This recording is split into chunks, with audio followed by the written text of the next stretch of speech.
Good morning, good afternoon and good evening my dear students. जिस भी समय आप इस वीडियो को देख रहे हैं, आप जानते हैं सीबीएसई 6th क्लास ज्योग्राफी का फर्स्ट चैप्टर है the earth in the solar system. और इस पूरी जर्नी में हमने कोशिश की समझने की हमारी सेलेस्टियल बॉडीज को, चाहे वो सोलर सिस्टम हो। और आपको याद होगा कि जो मैंने पहली वीडियो थी उसमें आपको बताया था मेरा पूरा एड्रेस। आगे से आप किसी को जब आप लिखेंगे that you from India, Asia, earth, solar system, then galaxy, और हमारी गैलेक्सी का क्या नाम है, मिल्की वे, और फिर यूनिवर्स जिसका कोई एंड नहीं है।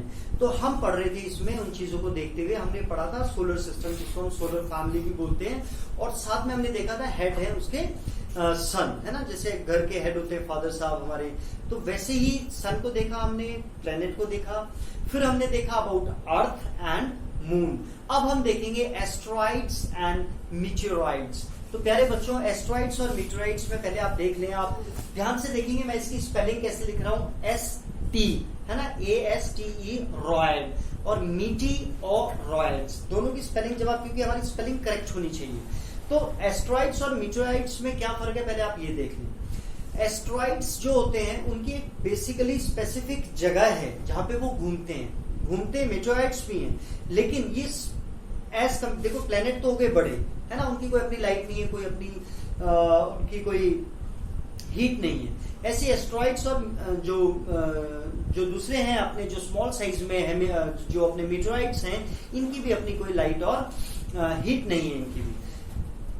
जो एस्ट्रॉइड्स है वो कंपेरेटिवली बड़े हैं as compare to meteoroids, right.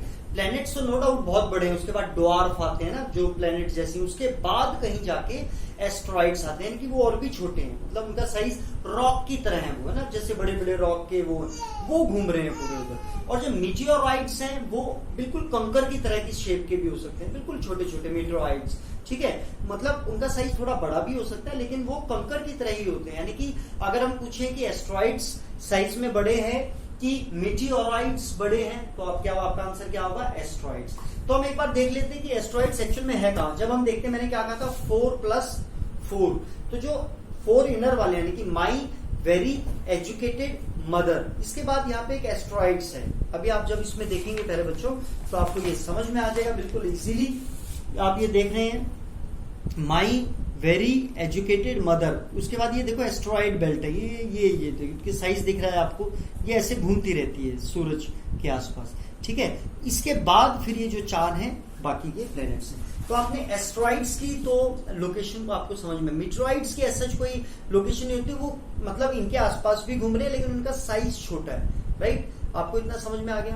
अब आप देखेंगे कि जो एस्ट्रॉइड्स है, लोकेशन समझ में आ गई, तो अब उसका साइज भी आपको समझ में आ गया है कि ये कंपेयर टू मीटेओराइड्स ये बड़े होते हैं। Apart from stars, planets and satellites, these asteroids also move around the sun. Very simple, आपको पता ही है। तो numerous tiny bodies which also move around the sun, those are called asteroids, called asteroids, यानी कि उनको हम क्या बोलते हैं, asteroids. Between Mars and Jupiter location आप देख ही चुके हैं, it's very simple. Scientist view, अब साइंटिस्ट ऐसा समझते हैं कि ये जो एस्ट्रॉइड्स हैं ये पहले एक प्लेनेट होता होगा, ऐसा ही अनुमान करते हैं साइंटिस्ट, और वो एक्सप्लोड हो गया होगा बहुत समय पहले, तो उसके छोटे छोटे टुकड़े हैं जो अब ये उसी प्लेनेट की तरह उस ऑर्बिट में घूम रहे हैं। तो इसके पीछे की कहानी भी आपको समझ में आई होगी कि एस्ट्रॉइड्स के लिए साइंटिस्ट क्या कहते हैं कि वो एक प्लेनेट रहा होगा जो एक्सप्लोड हो गया होगा बिकॉज ऑफ एनी रीजन, और उसके जो छोटे छोटे पार्ट्स हैं वो और घूम रहे हैं, ठीक है। This is about asteroids. मैंने कहा था ना बहुत ही सिंपल है।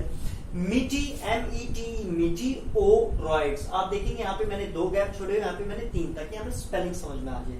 स्मॉल पीसेज ऑफ रॉक्स, जैसे मैंने बताया था कि इनके कंपैरिजन में छोटे होते हैं, विच मूव अराउंड सन, है ना, हर चीज सन के अराउंड ही घूम रही है। Some time near to earth. अब होता क्या है प्यारे बच्चों, कि जो स्पेशली जो मीटेओराइड्स हैं ये कई बार अपनी, जैसे अब ये मतलब जो घूम रहे हैं, कई बार क्या होता है कि सन के करीब जाते हैं और सन फिर इनको बहुत ही फोर्स से मतलब वापस धकेलता है। तो जब ये वापस धकेला जाते हैं तो अलग अलग प्लैनेट्स में ये जाके गिरते हैं। तो अर्थ की जब ये एटमॉस्फेयर जो गैस है, जब वो उसकी डायरेक्शन में आते हैं, जब अर्थ की तरफ ही आते हैं, तो क्या होता है कि जो जैसे मान लो ये है एक मीटेओराइड, ठीक है, छोटा सा मीटेओराइड, तो जब ये वहां से तेजी से अर्थ की तरफ आ रहा है तो हमारा जब एयर वाला जो एरिया एटमॉस्फेयर है जब वो उसके अंदर एंटर करता है तो बहुत ही हीट और मतलब फ्रिक्शन होता है, तो उसके कारण क्या है कि ये जलने लग जाता है, कितनी तेजी से आता है तो वो जलने लग जाता है। और वो 99% ऐसा होता है कि जब वो आ रहा होता है नीचे हमारी अर्थ की सतह पर, लैंड पर, उससे पहले वो जलकर खत्म हो जाते हैं। लेकिन कई मीटेओराइट्स थोड़े से बड़े होते हैं, जैसे अभी रिसेंटली 1 महीना भी नहीं हुआ है राजस्थान में एक मीटेओराइट्स गिरा है लगभग 2 किलो का, 2 kg का, यानी कि वो कितना बड़ा रहा होगा, फिर वो जल के और एटमॉस्फेयर में आके फ्रिक्शन की वजह से वो एकदम छोटा होके 2 किलो का बन गया, राइट। तो और वो बहुत ही जबरदस्त तरीके से गिरता है, लगभग 10 किलोमीटर दूर तक उसकी साउंड सुनाई दी गई है जो अभी लेटेस्ट गिरा है, ठीक है।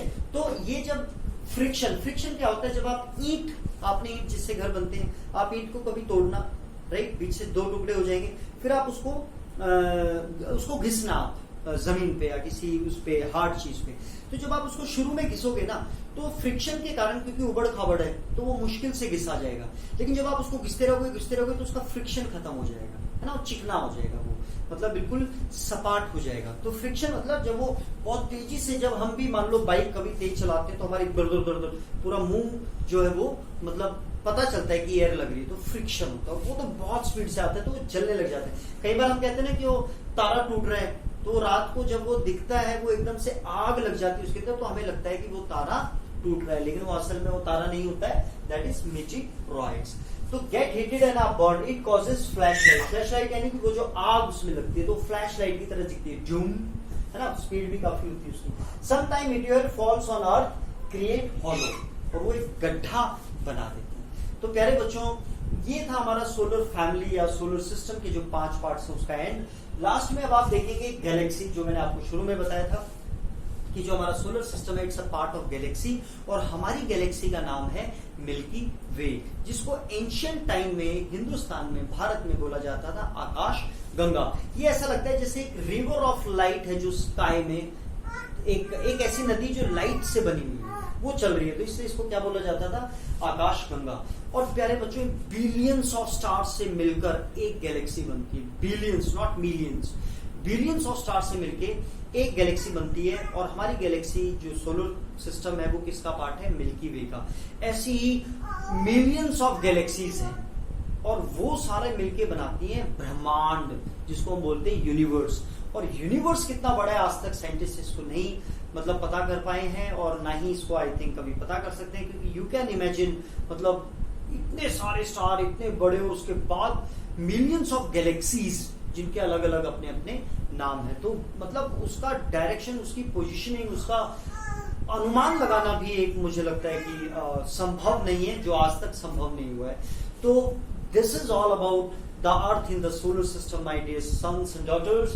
इसमें आप देखेंगे galaxy, our solar system is the part of milky way galaxy, billions of stars से मिलकर एक गैलेक्सी बनती है। In ancient India imagine to be a river of light, एक नदी जो लाइट से है, flowing in sky, thus named Akash Ganga.